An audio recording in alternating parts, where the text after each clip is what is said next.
It's really busy in the farm right now at this time of the rainy season. It's almost the end of the rainy season, and our farm is like a bush.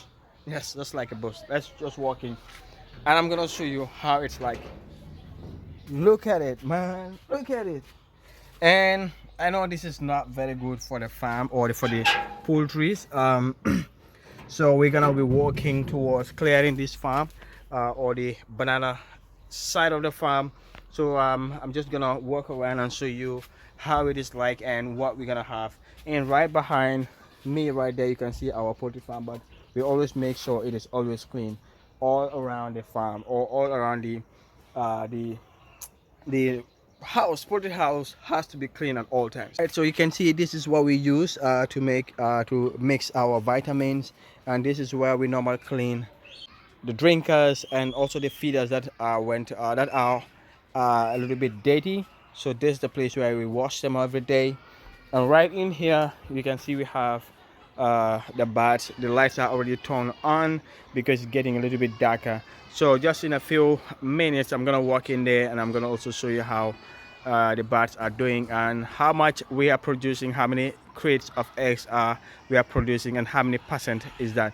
So before that, let me just walk around and show you how it is like in there. And I'm also gonna let you know the mortality that we have at the beginning of our first batch. Yes, by the way, if this is your first time stopping by our channel, we'll invite you to hit the subscribe button, check our videos, check our old videos all the way down to our newest videos, and you can see how busy it is right in here. And Lucky Child is the one that normally take care of the farm, but I always like for him to have a rest during the rainy season. He normally have about 3 months rest without working right down in the farm, so he just have to come around, check, and making sure that okay, the bananas that are yeah mature are already cut or are put in the store. That's all he's supposed to do in the rainy season, and so that he will have a time to rest and get his body ready for more work for you and to do these videos for you. So that's one of the reasons why the farm gets a little bit messy like this, but maybe in the next 1 or 2 weeks we'll start clearing it, really serious clearing. And you can see right down there is where we have the lemon, but you can see it's covered with this weed like stuff that has that keeps climbing on top of the trees. Whoa, this place it's a big mess. This is like, I'm telling you, it's like a forest.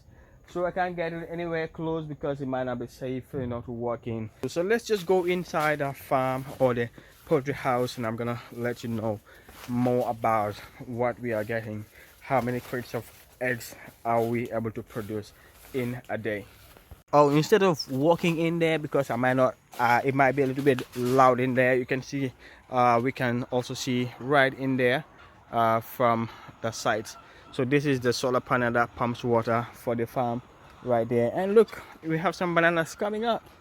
Yeah, and these are the yellow bananas, the sweet bananas. This one is a little bit small, but we used to have a very big ones.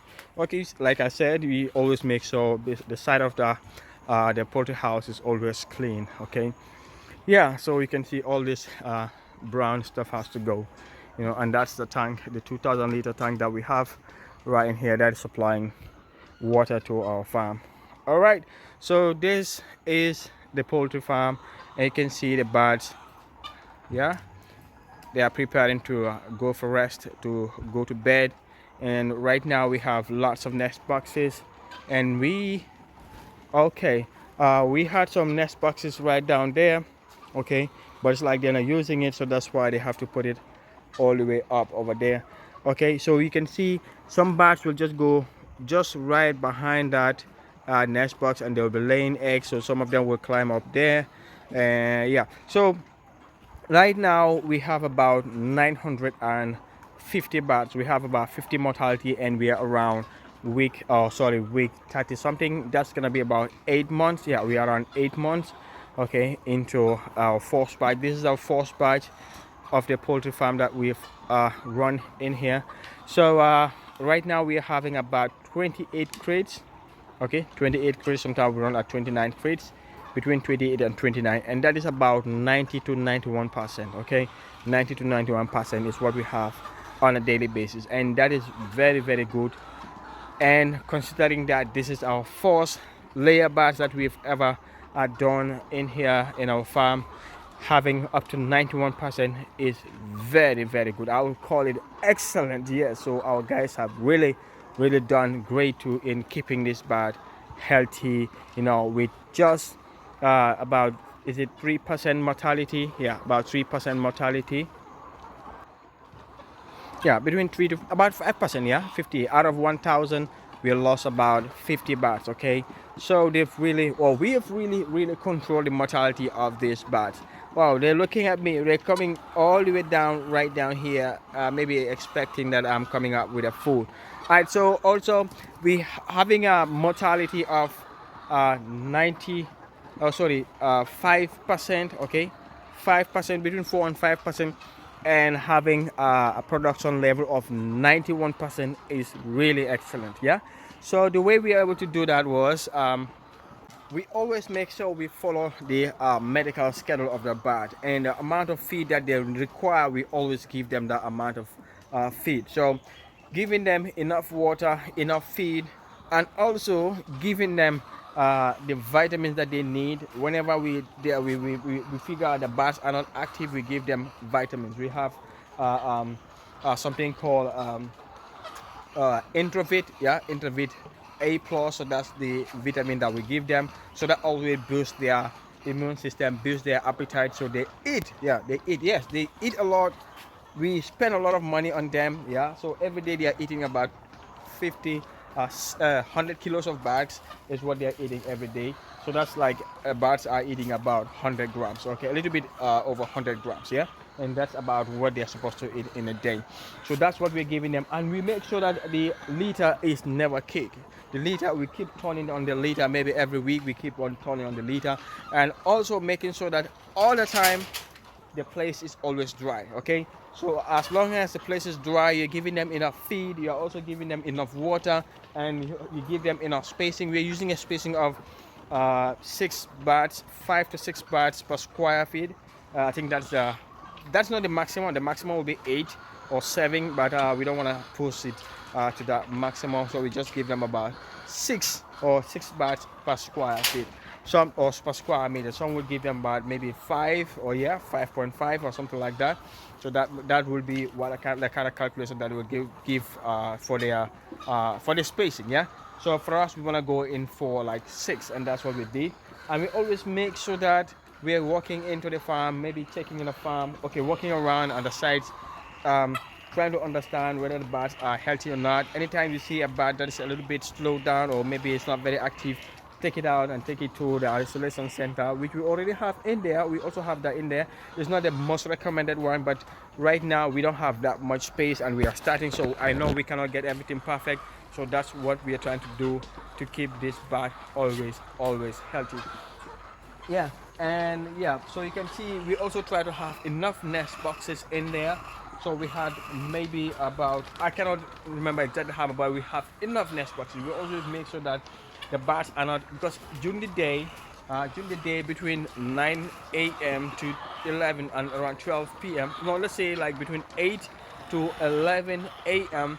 the bats usually are always laying. The bats usually are laying, so we always come around and check whether the bats that are laying have other bats that are also waiting to get into the nest box. So when we see that, we always increase the nest boxes. Okay, that's how we are able to increase the nest boxes up to this amount. Okay, and by doing that, the bats start laying more. So we started having more and more percentage. Okay, and we also get a feed from Gam Holland. Okay, one reason why I get feed from Gam Holland is some would say they are not the best, but right now I don't see any maybe problem with their feed. Okay, so I would consider them as a very good feed. Okay, feed providers. One very important thing that they have is they never run out of feed. Okay, I've never had them running out of feed. Okay, so it doesn't matter what kind of feed crisis is in the country, they always produce feed for their customers.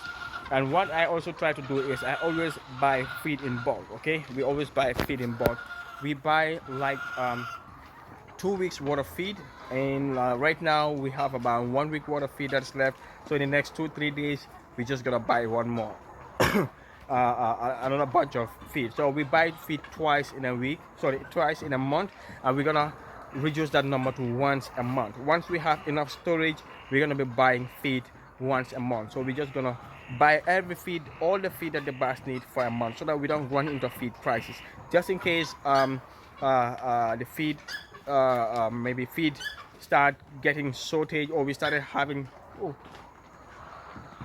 that's bad, is distracting me because that noise, I don't like hearing unusual noise. Yeah, so you always have to, you had that, you always have to you always have to be paying attention to your birds. If you hear any funny noise, any funny signs, just make sure you watch the birds. If you don't understand them, just put them aside, give them multivitamins, boost their energy, and yeah, give them more and more energy to be able to fight any disease that's about to get to them.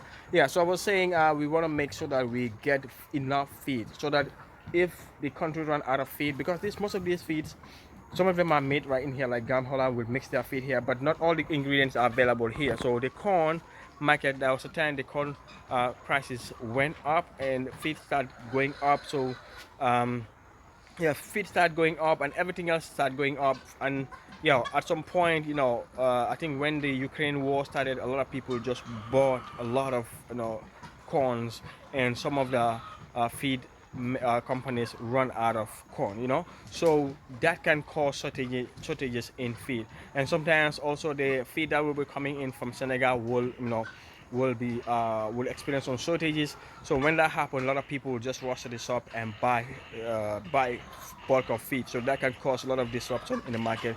So if you're not buying feed in bulk, you might run into trouble. And these birds don't know that. Anytime they want to eat, they have to eat. If not, they're gonna give you serious trouble. Serious trouble. So make sure you take care of their feed, take care of their water, everything that they need, and they will get you what you need. So like I said, we've never compromised on the amount of feed that we are supposed to give them, and they are giving us a very good amount of eggs in return. 91%, up to 91%. I might say maybe if we did some of the some other things that we were planning to do in our next batch that is coming very soon, so we might be pushing it to 92, up to maybe like 95%. I know some of the times some people would say if you put the bats in a cage, that's the time they can get to 95%. We're not planning to do cages anytime soon. Yeah, we like the bats to be freely roaming, because that also gives them a better health. It helps them to grow longer, healthier. At least it's not a free range, but the bats are free to move around. Okay, so that's one reason why we want to maintain the feeder system. So, and also, as I'm trying to show people how things are done, I might also try a little bit of some of the bats, put them in a cage and see how much percentage that's going to give me, and the lifespan of the bat as well. So that might be one of the reasons why we might put some birds in a cage, just to help you decide what kind of system you want to use. All right, so that's what I have for you in this video. This is our first batch, and we are really happy that we have up to 91%. Okay, and the price of eggs right now is really I would not say it's very good, but not very bad as well. I know some people try to reduce their prices to be able to sell their eggs, but for us, what we did is we always use our channel to sell or to show people where we are selling our eggs, and a lot of subscribers, thanks to a lot of subscribers that have been buying crates of eggs from us, distributing it to their families and friends. Some of them are giving it out for charity. That also really helped us in staying in the business. Some people will be like, okay, I can't sell my eggs. They lower their prices, and they cannot, after selling, they are not able to buy feeds, and they run out of business. Some of them even started selling their bats. Yeah, so a lot of crazy stuff have been happening lately. Yeah, so but in the meantime, right now, I think a lot of maybe a lot of poultry farmers realize that when they reduce their price to about $200 per crate, they will not be able to feed their bats, so they have to step it up to 225, 235. Some might be selling it at 250. For us, we're just selling it at 225. I think that's the minimum that you can go. If you sell anything less than that, you're seriously gonna run out of trouble, or you're gonna run into trouble. Not out of trouble, but into trouble. One important thing: These birds are from Holland, and Holland is known for producing very good birds. Okay, they are producing 91%. Okay, 91%. In fact, in that 91%, we don't count the one that got broken. You know, some of the birds, some of the eggs will be broken, so we don't count those ones. If you count all those ones, it's like we're gonna be producing up to 92%. Yeah.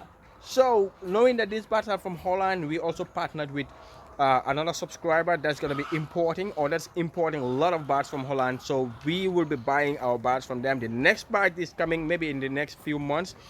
This one will be like in the next 2 months. Yeah, in the next 2 months. That's going to be around December in this year. If you are watching this video right now as we drop it, it's going to come December 2022. So make sure you book that. Book your birds. You know, it's going to be day-old chicks, and they're going to be giving you 2%. 2% of the buy. If you buy maybe a 1,000 bahts, you're gonna have 1,020, something like that, just to the mass. Yeah, 1,020. So you have 120 extra just to take care of, or just to be just to take care of the mortalities that you might have during brooding. So contact this number on the link or on the description of this video so that you can book. They're gonna be bringing a lot of birds, okay, a lot of birds, and already a lot of people are booking. So don't waste time. If you already have, you know, if you already want to get into this business, just make sure you get those birds, you know, and start running a business. That's what we have for you in this video. Make sure you subscribe, make sure you hit the like button, and share this video to a lot of other people. See you in the next one.